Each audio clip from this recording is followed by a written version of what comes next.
Welcome to the exciting episode that starts with a dull recipe, does some exciting shaping and filling, and then ends in a crisis of confidence. The fill is a mix of 100 epoxy resin, 30 hardener, and about half a pint of glass baubles. It gives a nice paste, nice texture, spreads well, but you've got to let it dry properly, otherwise it really clogs the paper when you sand it. I promise not to bore you with sanding and filling, but it's really boring. Anyway, that's just got the first coat over, scraped over. I think you saw me do that. That is actually now flat, so those stripes are actually high points and low points in the fiberglass. This is what it's like unsanded, so these areas here are going to be a bitch to sand because you're all among it. But overall, it's come out quite nicely. I will be going over with a proper skim coat, but at the moment, just for first rough filling, this is working really well. 2 weeks of sanding, and I decided to spray some guide coat over and see if this is actually working. This end is really patchy. It's where I always end up my jobs, so it's crap. Coming round, bits in the corner, the awkward bits. Going corners, a few bits on the surface. Mostly okay. Lots of sanding and filling and all that stuff. And it's time we had a change of plans. I don't want to make a mould of this, because if I do that, and then when I make the wings and the bonnet, and they don't quite fit, my mould's going to be fucked. So the new plan is we take that, stick it on the car, and then get the bonnet and the wings to that stage, make sure everything fits, everything's lovely, then we take the moulds. So, yep, the world's slowest garage door. With those wings removed, it looks crap. Oh, perfect. If you squint and look the other way, you can imagine it driving down the Champs-Elysees. So looking a little closer, remember that's just resting on there. It's not too bad. Needs to sort out the overhang at the back here. Make sure that lines up properly and is kept tucked in. A little bit of shaping there. Around the front here, I need to get rid of the silly offcuts. Bring the bumper forward, bring the bonnet forward, bring the lights forward, because this is now the reference point. And then if you go around to the side without the wing on, and if you look underneath, there's quite a lot of space, so I think there might be some shaping we can do there. So I think some of that's going to come off. I then got my camera shy young assistant to put all these bolts in for me. Tommy's 4 at the moment. That's not too late to start my mechanicking, is it?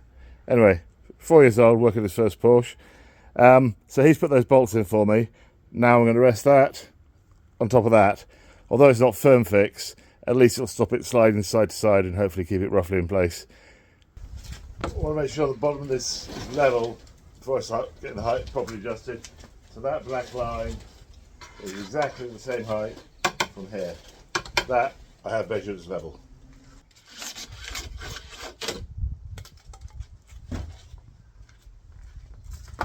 So now we've got it, so that bonnet closes into the bonnet hatch, which is good. The downside is, by lowering this so much, we've got a fair bit of front overhang. I'm also thinking I might actually chop the front of this off. If I use a bit of that to form the bottom of that bonnet, so cut a bit of that off, slot the foam in, I can make it exactly fit the Airdam, and then I just make a smooth curve to match it all in. That'll give me a nice front edge, because that one's pretty crap. I actually ended up cutting a lot more off this than I first thought, or first planned, because that actually allows this bonnet to close down properly. So now when it drops, it's stopping on there rather than here. Well, that's the bonnet with the extension on. Trouble is, I've had a look at it from the side.